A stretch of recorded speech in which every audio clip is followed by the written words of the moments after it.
vou dar a aula na forma de palestra, sem os procedimentos normais de uma aula, que é cantar de aerada, etc. Vou dar na forma de palestra. Vocês cantaram tão bonito, eu estou ouvindo desde o Govinda, que eu estou ouvindo, eu estava ali no Jagannatha, em outro contexto, trabalhando em outras situações, e ouvi todo o Kirtan, e vocês, olhei, dei uma olhadinha também para ver a deidade, vocês no parikrama, tudo muito transcendental. Podemos fazer uma recordação da nossa história em Nova Gokula e de todos os sonhos que vivemos em diferentes épocas de Nova Gokula, e ainda vivemos alguns sonhos, mas os sonhos de antigamente incluem a concepção do Radha Kunda, né? E essa ideia foi dada por Hridayananda Maharaj dentro do projeto dele de Nova Gokula original, como era a ideia.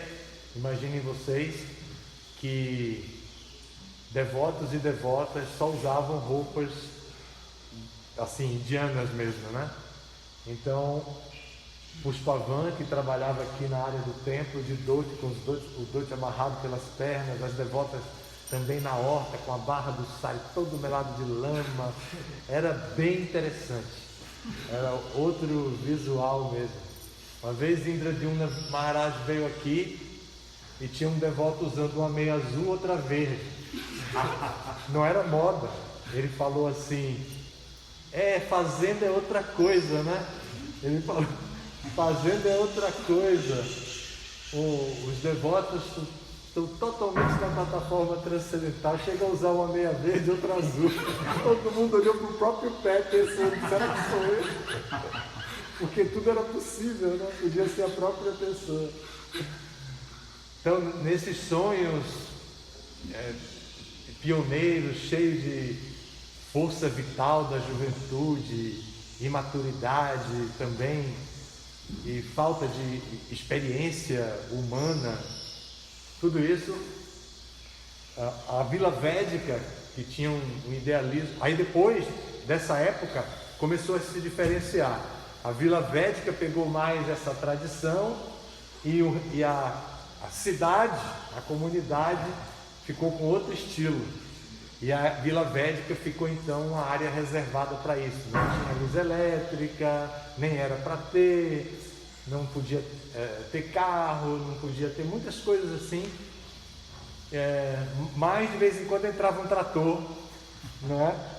Entrava um trator, mas tinha mais bois trabalhando com arado.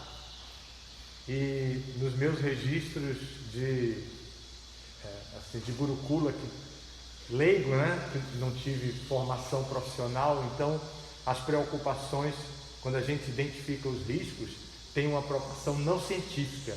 Então é tipo terror, né? Então, uma vez eu vi Jai Prabhupada arando a terra com os bois, um arado e o filho no colo. E eu pensava: meu Deus, se esse menino cai, imagina o que vai acontecer, né? Então, depois de um tempo, ele veio me dizer que teve um acidente com o filho, que não aconteceu nada. Mas eu já tinha, previsto, né? Não foi nenhuma premonição, nada assim do nível esotérico, mas foi só, como eu disse, o pânico devido ao terror da falta de cientificidade na profissão de educador. Então, esses tempos pioneiros trouxeram reflexões muito importantes que são úteis até os dias de hoje.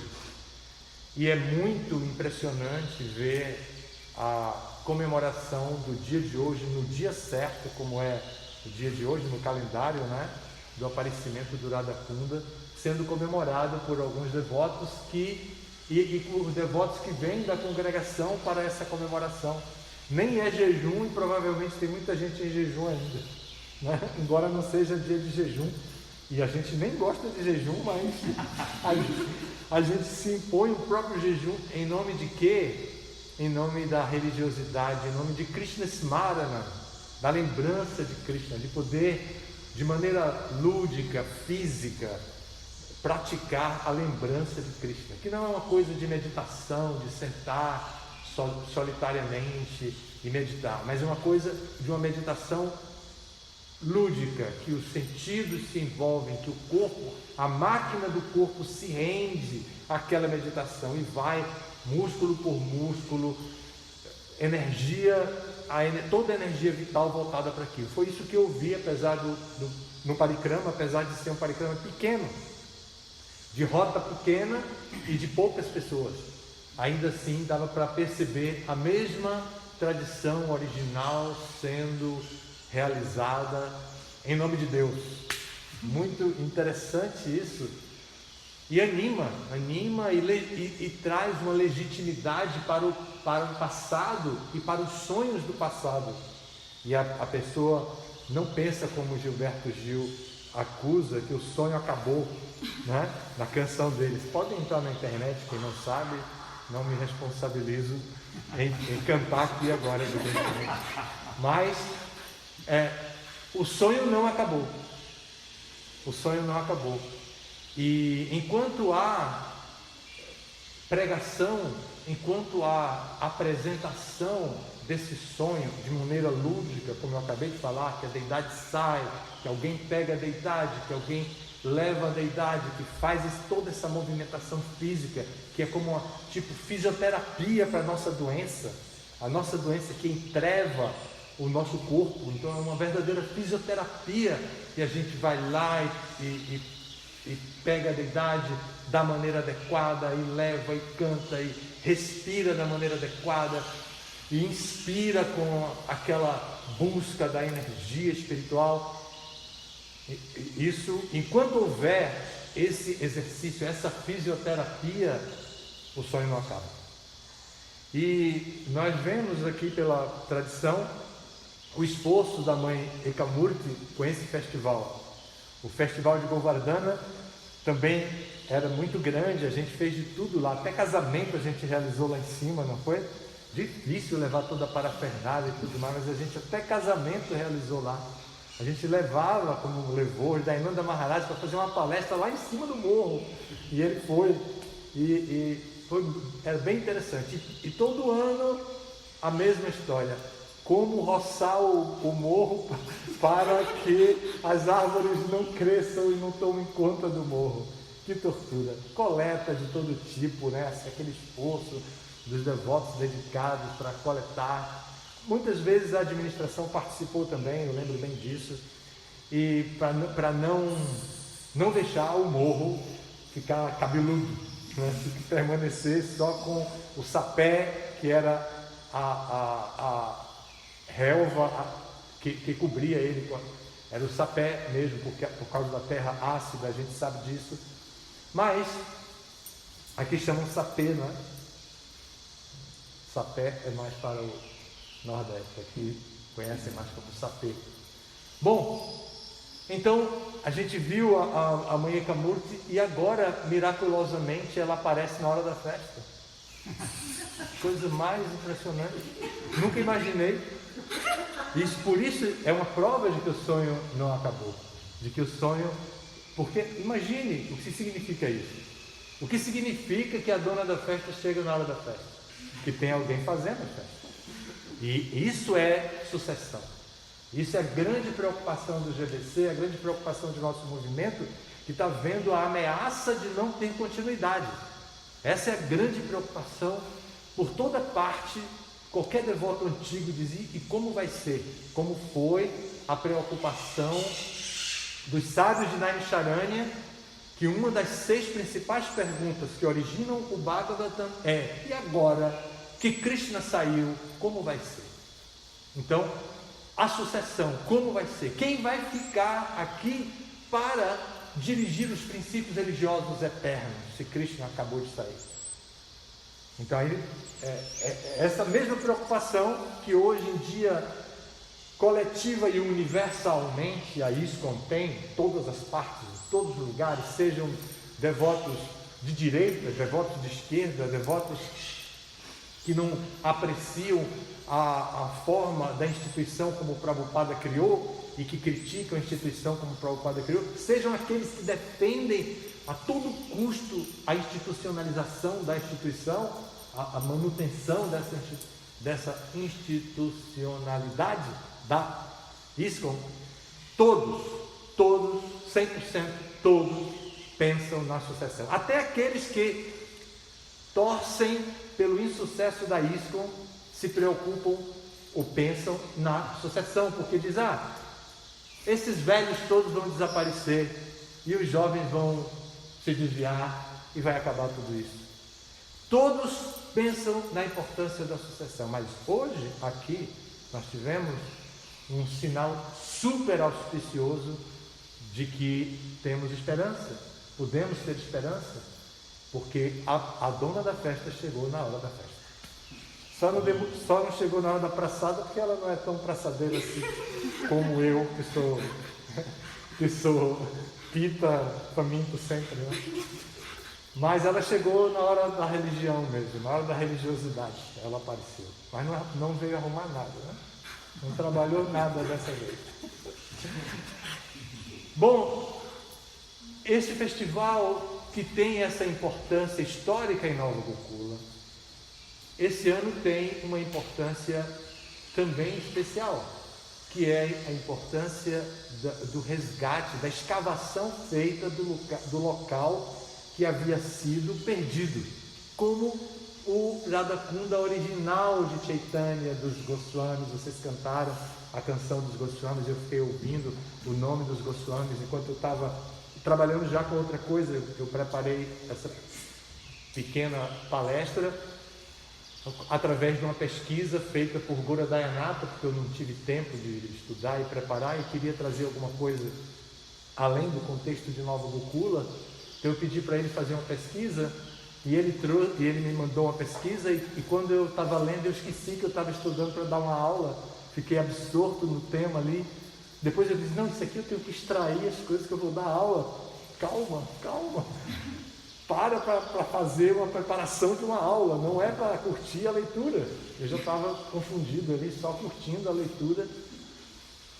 E depois eu estava já ocupado e ouvi cantar o nome dos Goswamis e lembrei do que eu tinha acabado de estudar para dar a aula, a importância dos Goswamis de Vrindavana na missão de Chaitanya e no resgate. Imagine que é dito que Vrindavana, depois de 5.000 anos da partida de Krishna, era nada mais que um campo isolado, sem nenhuma referência.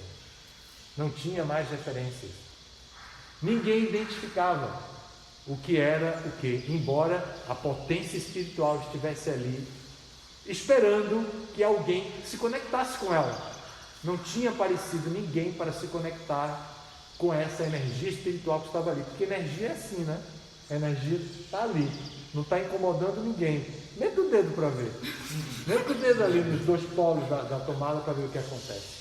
Faltava alguém para meter o dedo na tomada da energia de Vrindavana, que estava ali disponível. Chegou Chaitanya Mahaprabhu. Então Chaitanya Mahaprabhu chegou e ele procurou pelo Radha-kunda, por Govardhana, pelo Sevakunja. Ele olhou e começou a se conectar com a energia e descobriu, é aqui é o Radha-kunda. Ele tomou banho primeiro, ele tomou banho naquela água e então foi aí que ele se conectou e disse, aqui é o Radha-kunda. Então ele resgatou o Radha-kunda, ele identificou o Radha-kunda e outras estruturas da Vrindavana original que havia se perdido com o passar dos anos, né?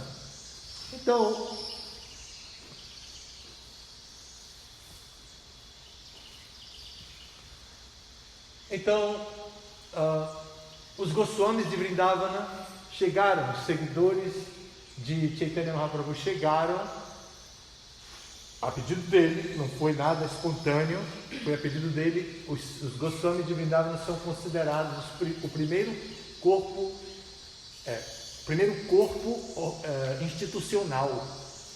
Eles são considerados o primeiro corpo institucional do movimento de Sankirtan. O GBC tem os 6 Goswamis de Vrindavana como patronos.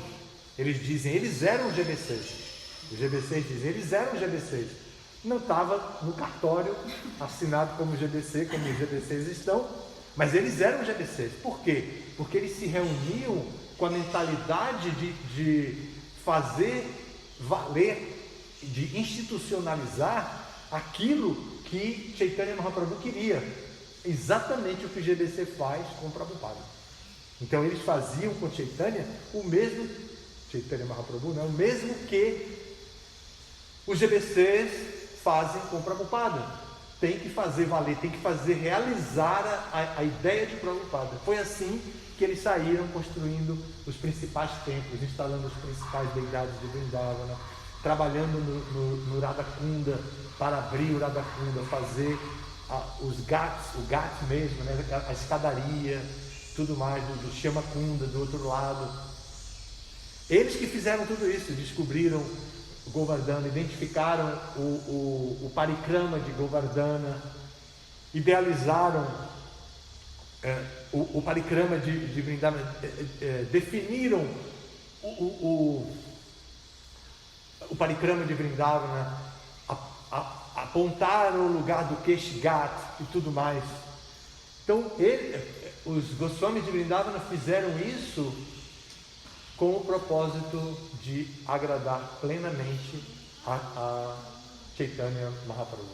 Eles eram servos fiéis, dedicados a satisfazer Chaitanya Mahaprabhu após a partida de Chaitanya Mahaprabhu. Ele já não estava quando tudo isso estava acontecendo. E eles trabalharam para fazer a Vrindavana que nós conhecemos.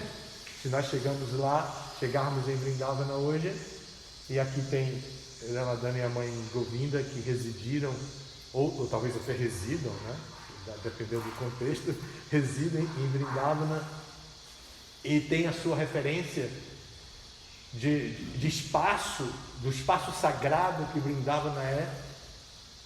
Tudo isso foi feito para que nós possamos sempre lembrar de Krishna, dos passatempos de Krishna. Estamos no mês de Kartika, o mês onde os passatempos de Krishna, especialmente os passatempos infantis, que foram realizados em Gokula, realizados em Vrindavana, no solo sagrado de Vrindavana, tem uma importância especial na formatação da nossa consciência.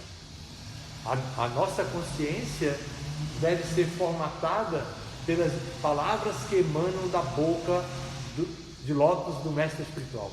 Melhor falando ainda, mais poeticamente, das palavras que emanam dos lábios de lótus do mestre espiritual. E assim nós podemos formatar a nossa consciência e fazer com que a nossa consciência se eleve ao nível que o mestre espiritual, o Acharya, que traz toda a sucessão discipular, diz que deve ser.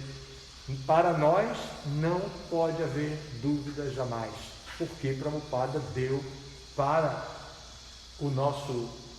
a nossa instituição qual o nível de consciência que ele queria.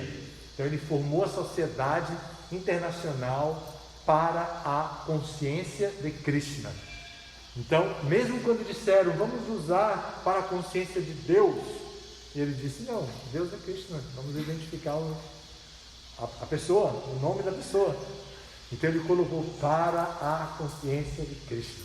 Então ele estabeleceu qual é a formatação máxima da nossa consciência. E trabalhar esta consciência é o processo de yoga. Todos os yogas mexem com todas as energias do corpo, simplesmente pensando em formatar a consciência do indivíduo.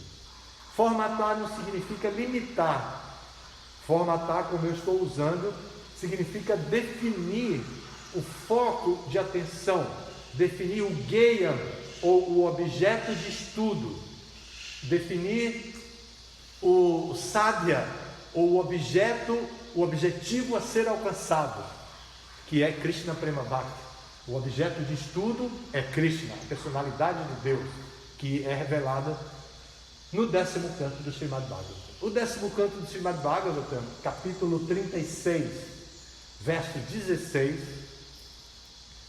que é traduzido e comentado por Hridayananda Maharaj, vai explicar então que depois da morte de Aristácora, Krishna estava indo para se encontrar com Srimati Radharani e as gopis para a dança da raça.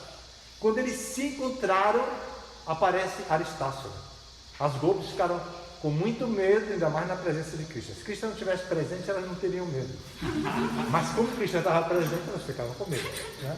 Então elas se afastam e Krishna derrota Aristácora. Krishna derrota e mata, cá entre nós, né? Então Krishna mata um boi, que depois elas vão dizer: você matou uma vaca fêmea, ou uma vaca macho. O argumento delas é esse, porque não pode matar vaca, mas o boi é apenas o aspecto macho da vaca. Então você matou uma vaca macho. Essa é a argumentação delas, na linguagem delas. Elas falaram assim.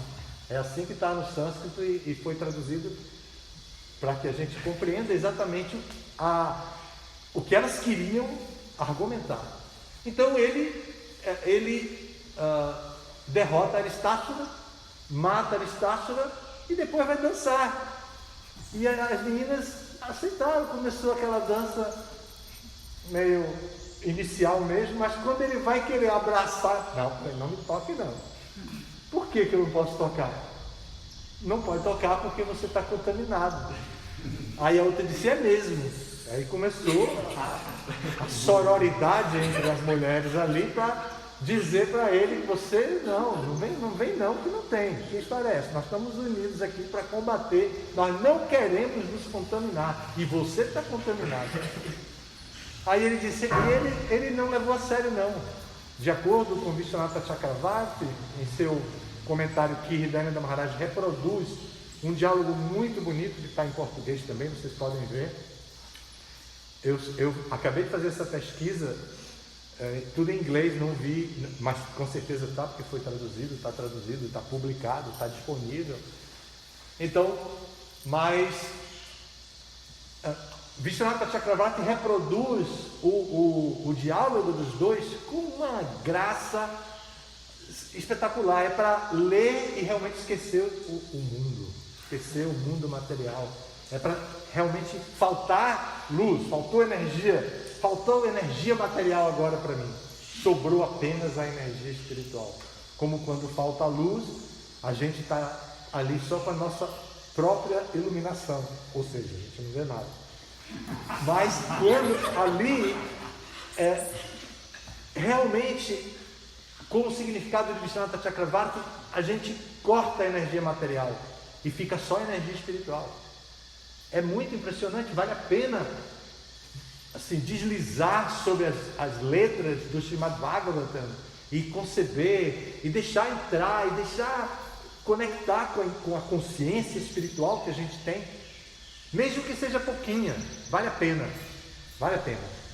Não é desculpa dizer eu sou caído, baixo, desprovido de toda a força e inteligência, não cola.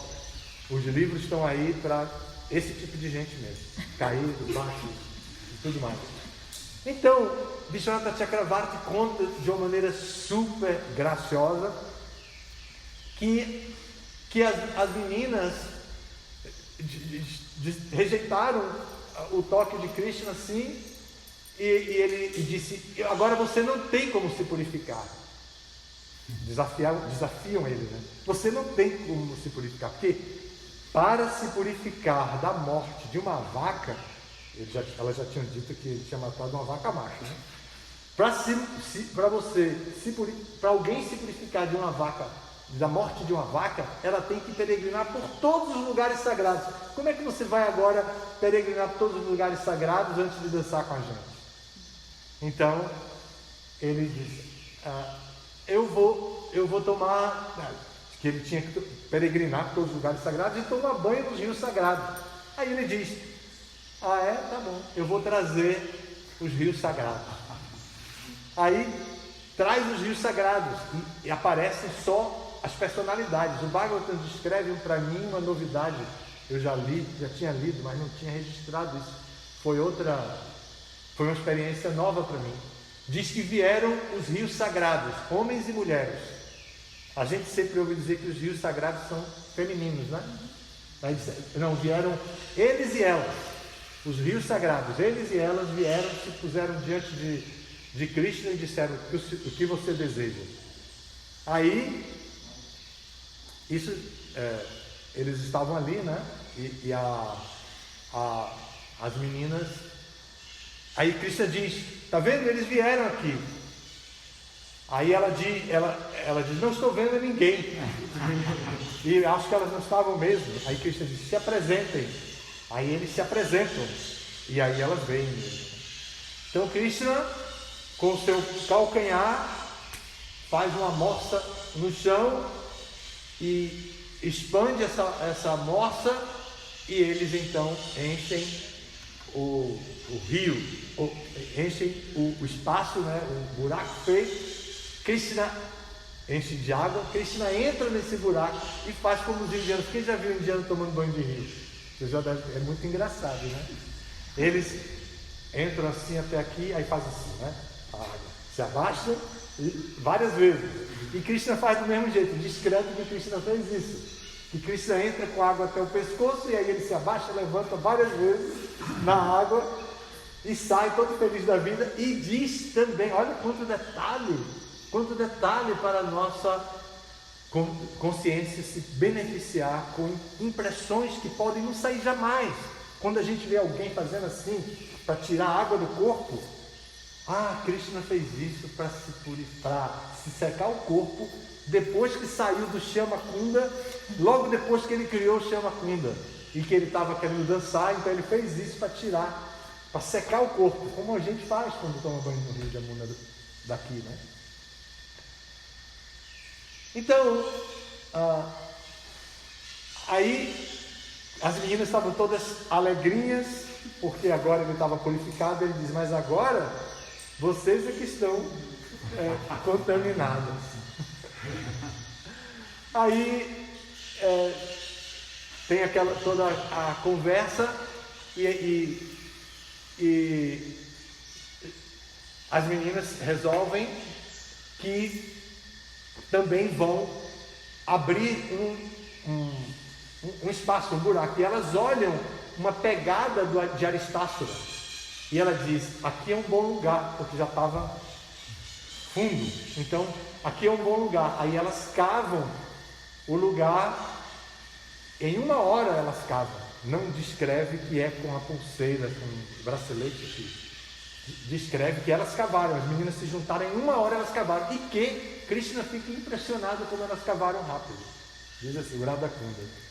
Então, nesse momento, aí Krishna diz: e agora? Como é que vocês vão encher? Vocês podem pegar a água do Shama Kunda para encher. Ela diz: não quero aquela água dali está contaminada, porque você se purificou e deixou sua sujeira lá. Não queremos essa água. Terrível, né? Aí Krishna diz: tudo bem, e de onde vocês vão pegar água, se vocês não vão pegar aqui? Aí Radharani responde: do Manasiganga, que é um kunda que tem perto, que foi criado também pela mente, porque não há rio Ganges em Vrindavana, só o Jamuna. Então foi criado um kunda pela mente de Krishna. Então elas vão com os jarros para pegar água. E Krishna fica olhando aquela coisa, né? Vão lá, pega água, joga um pouquinho. Vão lá, joga um pouquinho. Então Krishna faz um gesto, tipo mudra, né? Aqueles mudras. Faz um gesto para o representante. A essa altura ele chama o representante dos rios sagrados. Tinha tipo o presidente de uma sociedade, presidente do conselho, uma coisa assim. Chama o representante. Aí vem Krishna dá uma piscadinha de olho para ele assim. Vamos favorecer aí. Aí ele enche e elas enche o Radha Kunda com todos os rios sagrados, completa o que as meninas já estavam fazendo. Bom, então esse é o aparecimento do Radha Kunda numa situação de estresse, né? Numa situação de perigo, quando tudo parecia que ia se acabar. Um monstro de um touro enorme. Aristácula não era um boizinho, era um touro muito grande, com uma mentalidade dirigida. Ele era adestrado por Kamsa. Ele tinha uma missão: matar Krishna. Ele tinha a missão de matar Krishna. Ele não era uma entidade viva despretensiosa que simplesmente comia, dormia, procriava, se defendia. Ele tinha uma missão na vida dele, que era matar Krishna. E ele representa, então, os conceitos mundanos de sobrevivência, de existência material. Então, Krishna mata a mentalidade mundana. Esse demônio, a morte desse demônio, representa na mística do Vaishnavismo, representa a morte ou a destruição da mentalidade mundana, do conhecimento mundano, do conhecimento material,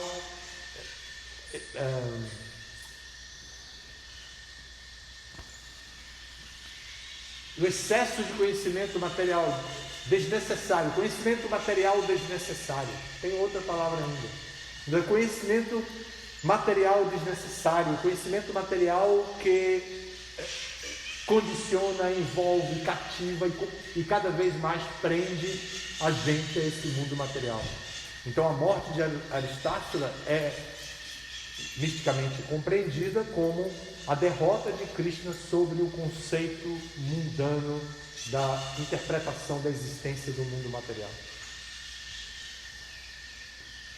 Então o Radha Kunda se tornou, na tradição Gaudiya Vaishnava, o Radha Kunda se tornou o lugar mais especial para alguém viver e praticar serviço devocional.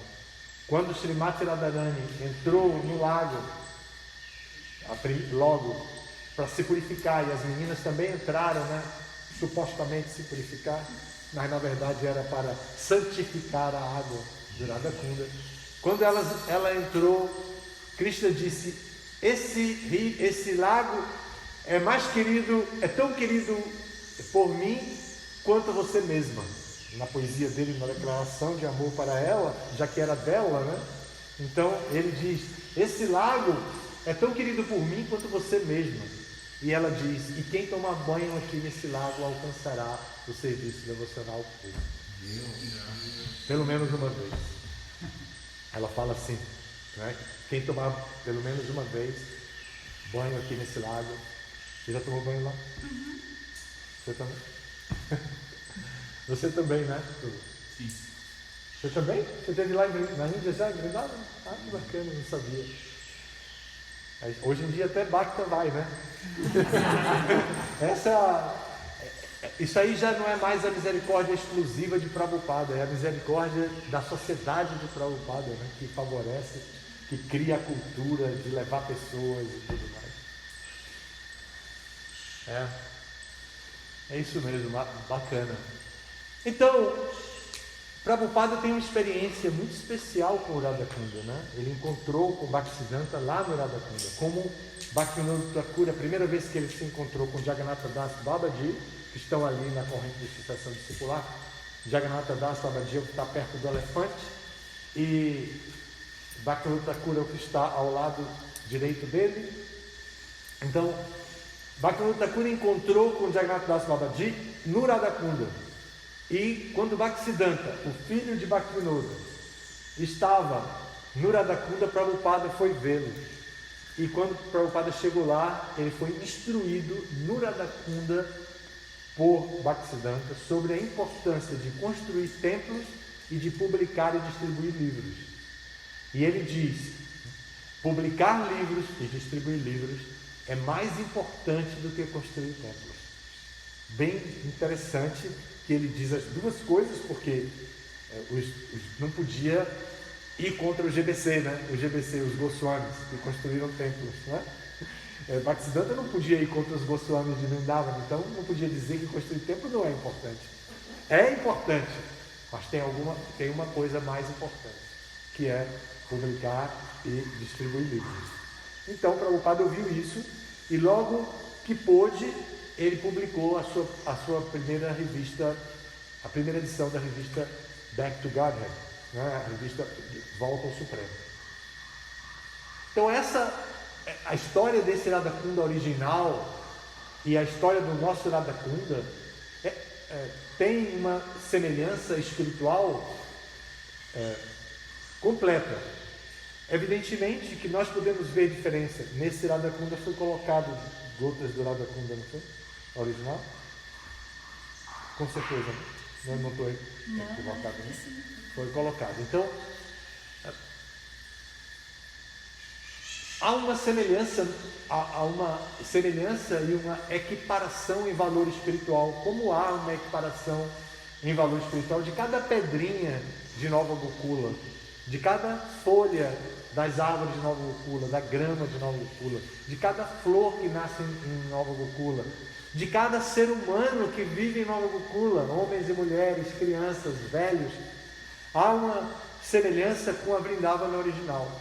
Mas o Radhakunda é considerado como o lugar mais apropriado para uma pessoa viver. Rupa Goswami declara isso no seu livro O Néctar da Instrução, não é? Ele diz, eu até anotei aqui a sequência para não correr o risco de me equivocar. Ele diz que os planetas que matura o lugar onde Krishna nasceu é superior aos planetas Vaikuntha. Imagine, os planetas Vaikuntha, que é um mundo transcendental. Mathura está aqui no distrito, em algum distrito do país Índia, mas ainda assim é superior a Vaikuntha, porque Krishna nasceu lá. Depois vai dizer que as florestas de Vrindavana são superiores a Mathura, porque foi aí que Krishna teve a sua dança-raça, as suas brincadeiras infantis com os meninos e meninas de Vrindavana. Depois diz que Govardhana é superior às florestas de Vrindavana. Por quê? Porque Krishna levantou a colina de Govardhana. E depois diz que Radhakunda é superior a Govardhana e a tudo mais, inclusive os planetas Vaikuntha. Imagina. Então, e aí Radharani diz que quem toma banho lá pelo menos uma vez desenvolve serviço devocional puro. E a gente só precisa agora pegar um ritmo para desenvolver o serviço devocional puro, porque quem já foi lá está garantido, mas sem o ritmo, se não der tempo de desenvolver nessa vida, por causa de nossas atividades materiais, a gente vai desenvolver, mas talvez na próxima. Se não der na próxima, talvez no século 23. Se não for, talvez no século 25. A gente vai conseguir, mas não garante que é nessa vida. Isso é muito importante saber. O que vai garantir é o que eu falava no início, que eu vou falar agora para a gente completar, é o nível de consciência que nós vamos formatar. Então, é nossa responsabilidade formatar nossa consciência. E é isso que vai garantir que a gente vai desenvolver serviço devocional puro e vai voltar para o mundo espiritual após essa vida. E é como nós vamos formatar nossa consciência. E como é que se formata a consciência? Eu também falei, seguindo as palavras que emanam dos lábios de lótus do mestre espiritual. E isso nós fazemos essa oração diariamente para Prabhupada, né? Que meu único desejo é ter minha consciência purificada pelas palavras que emanam de sua boca de lótus. Todo dia nós dizemos isso. E é muito forte. Este é meu único desejo. Este é meu único desejo. Prabhupada, meu único desejo é este. A gente diz isso. Então esse é realmente o único desejo que a gente reconhece como válido, como verdadeiro, legítimo e nosso. Às vezes nós somos assaltados por outros desejos, devido à nossa contaminação material ainda. Nós somos assaltados por outros desejos. Mas o único desejo realmente que nós temos é esse. E nós precisamos assumir esse desejo, esse único desejo, e deixar que os outros desejos que nos assaltam tenham a sua devida proporção, mas que não tomem o lugar do nosso único desejo. O nosso único desejo é esse.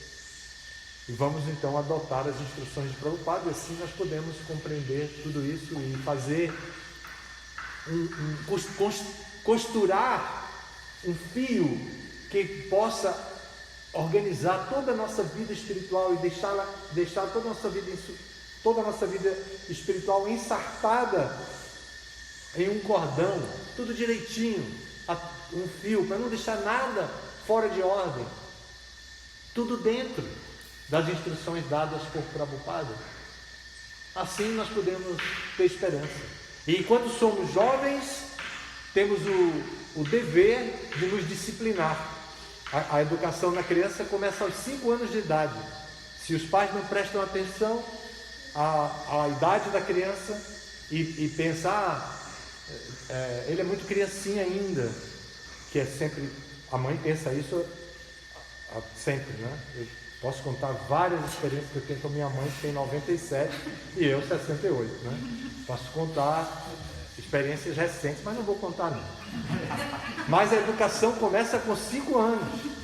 E os pais, quando entendem, eles têm que cuidar da educação dos filhos, da disciplina que os filhos precisam para reconhecer quem é a autoridade dos pais. Senão ele vai pensar que eu sou a autoridade de meus pais. E vai dominar os pais a vida inteira. Então, se os pais dizem, minha autoridade é meu mestre espiritual, está aqui, Prabhupada, e meu único desejo é simplesmente ouvir as palavras e seguir as palavras que emanam do meu mestre espiritual. Se o pai diz isso para os filhos dizem, eu vou seguir a minha vida, a minha natureza, a minha oportunidade, mas eu vou seguir sabendo quem é a autoridade de meus pais e quem é a minha autoridade e o que eu devo fazer. E ele vai seguir. Isso é a educação Vaishnava tradicional, que é chamada de Gurukula. Por isso, os pais mandam os filhos para o Gurukula com essa idade, 5 anos, e para que os filhos entendam quem é a autoridade e quem é que o filho, como alma espiritual, deve levar em conta, obedecer, etc. Né? Dentro de todo o contexto material, quem é a autoridade máxima. Bom, é isso. Muito obrigado a vocês que prepararam esse festival, que colocaram jejum para todo mundo. Eu já comi alguma coisa que eu não ia poder vir sem uma energiazinha especial. Mas eu agradeço de coração. Eu acho que vocês devem sempre saber que essa tentativa é um esforço aceito e importante para a comunidade. Pode ser que vocês não vejam resposta para o sacrifício que fazem para o festival, mas isso é um inebriamento da energia ilusória. A resposta vem. Podem confiar e façam. Façam e podem confiar. Façam como vocês idealizarem. Choveu, não pode ir, está tudo molhado, vamos fazer aqui, mas vamos fazer. Vamos cantar tal canção, vamos fazer tal parikrama com tal deidade, com tal devoto vai fazer, tal devoto vai dar aula, vamos falar isso. Continue fazendo. Não importa. Continue fazendo. E da minha parte, eu também quero agradecer por esse esforço, né? Isso é muito válido para a Nova Gokula. pela posição que eu tenho administrativa no Brasil e em Nova Gokula, eu posso dizer realmente um agradecimento da instituição por vocês, para vocês que estão trabalhando nisso. Todos que fizeram alguma coisa em relação a isso, e quem veio também, porque participar também é compor o festival. Sem ninguém a gente fica triste, né? Mas pode fazer o que for, mas não tem graça. Minha mãe sempre conta uma história que uma sobrinha dela, que ela não via há muito tempo, disse que ia lá na casa dela. Aí ela disse: preparei um chá da tarde, assim, peguei